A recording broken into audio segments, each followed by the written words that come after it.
Minasan, konnichiwa. Olá, pessoal! Bora aprender japonês?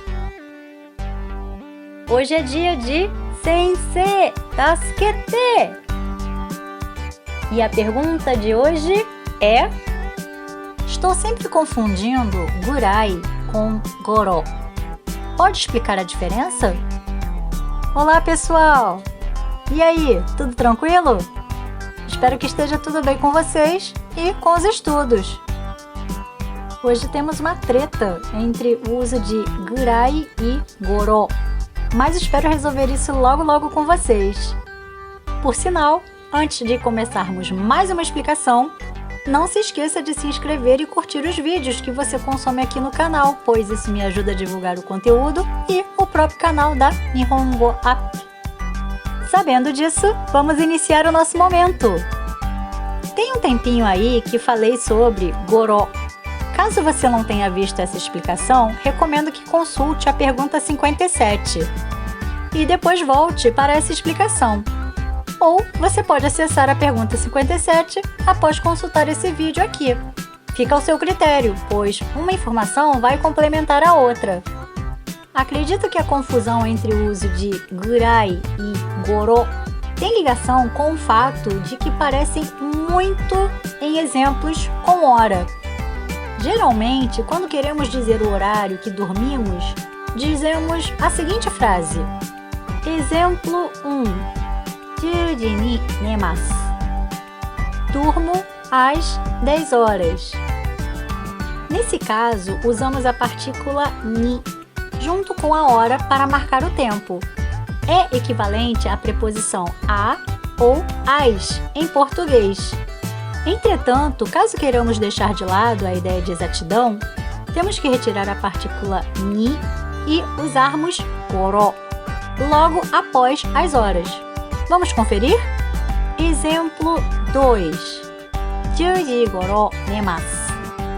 Durmo por volta de 10 horas.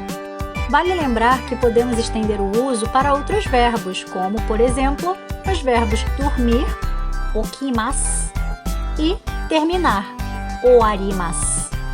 Afinal, podemos acordar por volta de algum horário e algo pode terminar por volta de algum horário. O uso do por volta de acaba comprometendo a exatidão do tempo. Com isso, temos goro. Já em relação ao gurai, continuaremos trabalhando com o tempo. Mas, para que gurai ocorra com horas, por exemplo, precisamos de um sufixo, o sufixo kan, encaixado na hora. Por sinal, a gente já falou sobre esse sufixo kan há um tempo atrás. Ele foi tema da nossa pergunta 61. Se quiser dar uma pausa aqui e conferir o conteúdo lá, sem problemas. Mas você pode continuar aqui comigo e depois acessar a pergunta 61 para fazer uma boa revisão se quiser.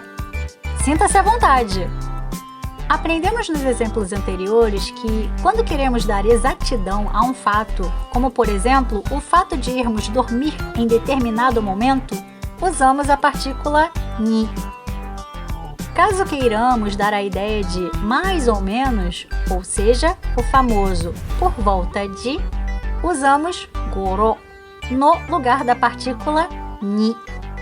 Agora, se quisermos falar sobre o período de tempo de uma ação, precisaremos usar o sufixo kan e logo depois dele, gurai.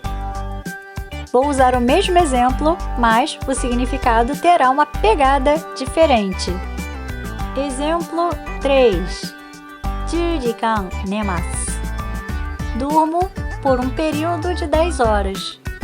Nesse exemplo, não temos nem ni e nem goro após de.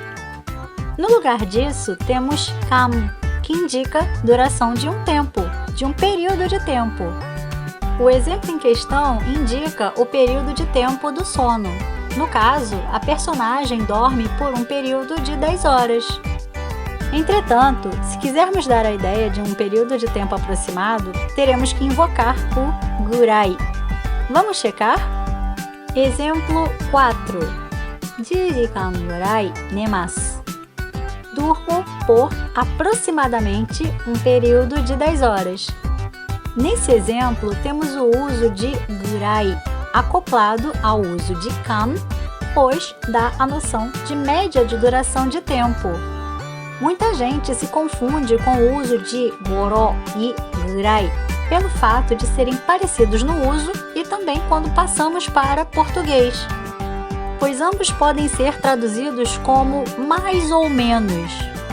Mas tomem cuidado, pois cada um tem uma função diferente, ok? Então, bora revisar isso rapidamente. No exemplo 2, tivemos a seguinte frase: 10時頃寝ます. Durmo por volta de 10 horas. O uso do goro indica a aproximação com o horário de 10 horas.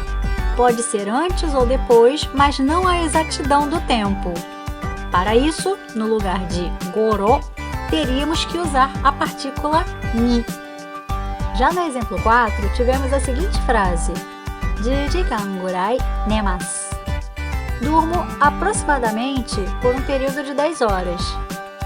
O uso do gurai está intimamente ligado ao kan, de 10時間, pois está expressando uma média, uma aproximação sobre a duração de uma ação. No caso, o tempo em que se dorme pode ser menos do que o período de 10 horas ou mais um pouquinho. E aí, pessoal, que tal a explicação de hoje? Ficou tudo mais tranquilo ou vocês ficaram com alguma dúvida? Caso tenha ficado algum questionamento, sinta-se à vontade para me contactar, ok? Só espero que não tenham ficado com sono após ver tantos exemplos usando o verbo nemasu. Mais uma vez, agradeço a atenção de todos e espero que tenham curtido. Um grande abraço e até semana que vem! Pessoal, inscreva-se no nosso canal e sempre curta o nosso conteúdo. Você é muito importante pra gente. Se tiver alguma dúvida, deixe nos comentários ou deixe uma mensagem para mim. Não se esqueça de curtir a Nihongo App no Instagram, Facebook, TikTok, Twitter e aqui no YouTube também. Arigatou gozaimashita!